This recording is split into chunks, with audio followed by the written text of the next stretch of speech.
Welcome to part 5 of my series of Enrollment Management Optimization videos. This is Claude Anderson from marketingtofullpay.com, helping you to advance in the field of enrollment management.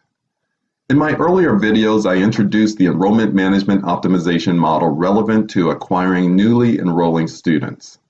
Now it's time for me to answer the question, is the enrollment management process different for the newly enrolling students versus re-enrolling students? I wrestled with this question for a couple of years and even worked hard to make the process the same for both, knowing that it would make the already complicated EMO model simpler. I wasn't successful. I found myself coming up with situations in which the conditions around the problem and the solution were not similar enough for both segments. Gathered here are 4 examples that justify the creation of 2 separate EMO models. One for the newly enrolling group and one for the re-enrolling group. The distinction is fueled by the level of exposure to the actual educational experience between the 2 groups. The first example I call insider versus outsider. Compare the needs of a current parent and those of a prospective parent. Each has a child applying to the middle school program. During the event, an admissions counselor begins touting to both parents about how great the middle school's instrumental program is. It sounds impressive to the prospective parent. He's convincing. The current parent has a daughter who's a good saxophone player. She would like to continue her music experience next year. Her son attended this middle school last year. When she heard the admissions counselor's description, she already knew from her son's personal time in that class that the teacher is hard to deal with. This parent knows firsthand that the positive experience for students isn't consistent across the board. Convincing her is going to take a different approach because she has an insider's view. She'll need to be influenced differently. The second example is called captive versus elusive. Neither the re-enrolling nor the newly enrolling parents are seeking to pay your tuition. They want to avoid one of the highest priced purchases in their lives. But the re-enrolling student is now a pseudo-captive audience for your school. You know who they are, how to best communicate with them, and how their children are responding to the educational experience. You should know how to demonstrate the value of their next year's school purchase too. On the other hand, before entering your admissions funnel, the newly enrolling student starts off as an elusive audience. You don't know who they are. You try multiple systems for getting their attention, and you are trying to figure out each family's particular reason for paying your private school's tuition. Once they get into your funnel, you have to learn more about them and try to match their needs with what you offer in your program. They have limited or no experience with you. This group is much more elusive. The third example is called factual language versus observational language, which they will say out loud. Think about the language that these 2 segments will use in evaluating or interpreting your programs. Think about how they will feed your image pool. Current parents speak in factual language. Prospective parents speak in observational language. Here are some situations to consider. Scenario 1. Some students are not connecting with a new Turks math program. Current parents' response, that program is terrible. Prospective parents' response, I don't think my child would connect with that style of teaching. Scenario 2. The new head of school, unlike the previous head, doesn't shake hands with the children as they enter at the beginning of each day. Current parents' response, the head doesn't want to connect with the parents or children. Prospective parents' response, it would have been nice to have the head of school greeting us in the morning. Scenario 3. The basketball team has won several national titles. Current parents' response, our basketball team is unbelievable. Prospective parents' response, it seems that you have an exceptionally strong basketball team. The language difference comes from familiarity brought about by having experienced the school versus limited experience with the school. It can yield good or bad outcomes with families. Nonetheless, your engagement with them will be different because of the force behind their sentiments and attitudes. In effect, the reinforcing of their thinking using factual versus observational language. The fourth comparison example is called has a date versus looking for a date. The current parent has a date, your school option. This makes them less likely to leave their current place if tugged by other schools. In some areas, it's against the association's guidelines to recruit a student from a member school unless the parent approaches the school first. Because of this level of pseudo-captive audience, I find that the retention programs for re-enrolling students aren't given the same attention as admission recruitment programs for new students. You believe your data secure.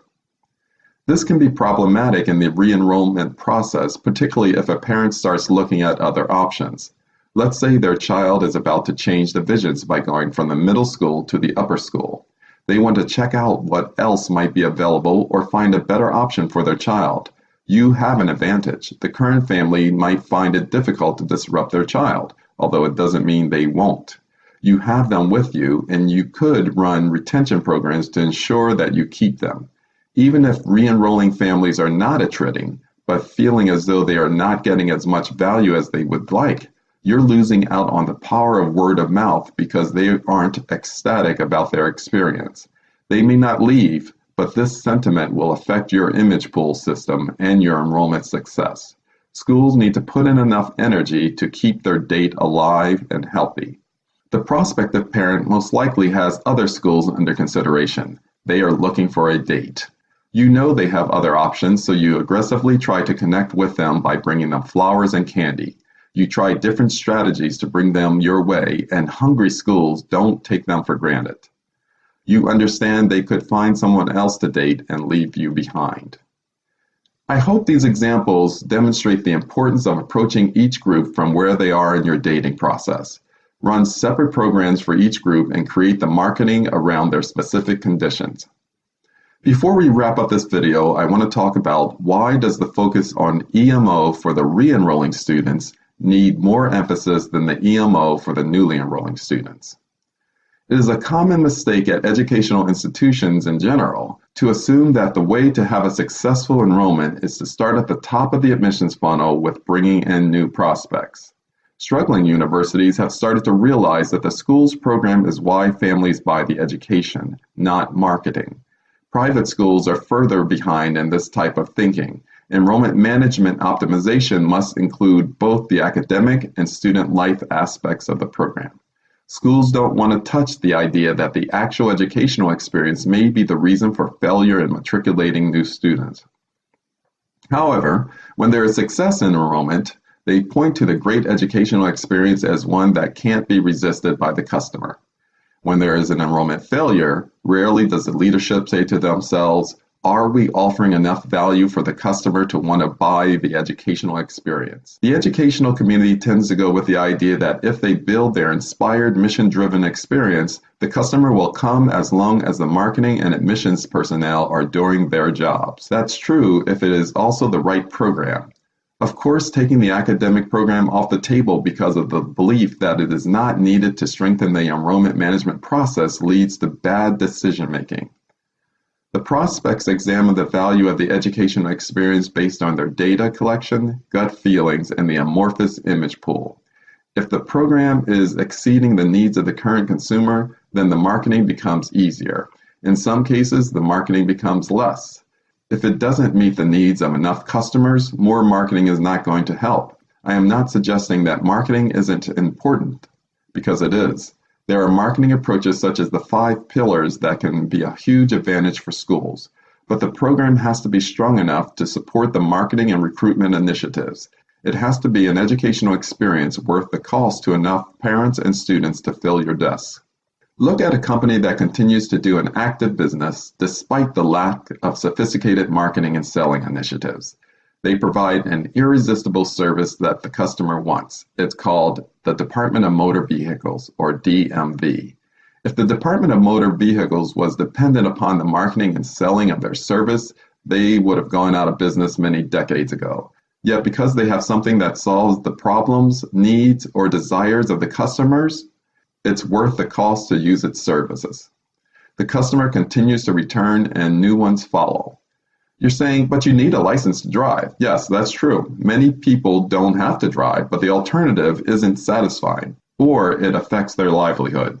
It's a need to be fulfilled or a problem to be solved, so they put up with the motor vehicle process.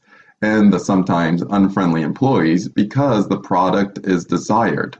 Despite the customer's experience, they still go back.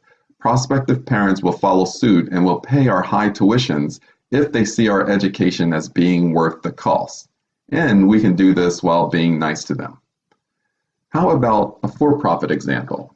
If you reach Starbucks' advertising history, you'll discover how they spent only a fraction of the cost others expended for a long period of time and still grew tremendously. Why? Because the satisfaction of the customer was so strong in the regional area that they didn't need to use extensive marketing campaigns. Word of mouth propelled them. Their disciples did it for them. When they started hitting their stride in 2005, according to the Seattle Times, they were spending 1.4% of their revenues on advertising, compared to Coca-Cola and Nike, who were spending about 11% of their revenues on advertising. If you want to improve your enrollment for the short term, the marketing program and operations system could be a very short-term solution. In the long run, you need to target the EMO for re-enrolling students to ensure that it's producing enough value for your current and future customers. You should think of your EMO for re-enrolling students as a word-of-mouth machine. And when the machine is firing on all cylinders and your customers are ecstatic about your education, your EMO for prospective families is being fueled significantly. With all of this in mind, in the next 2 videos, we will explore the 10 systems in the Enrollment Management Optimization for re-enrolling families. I am Claude Anderson from marketingtofullpay.com, helping you to advance in the field of enrollment management.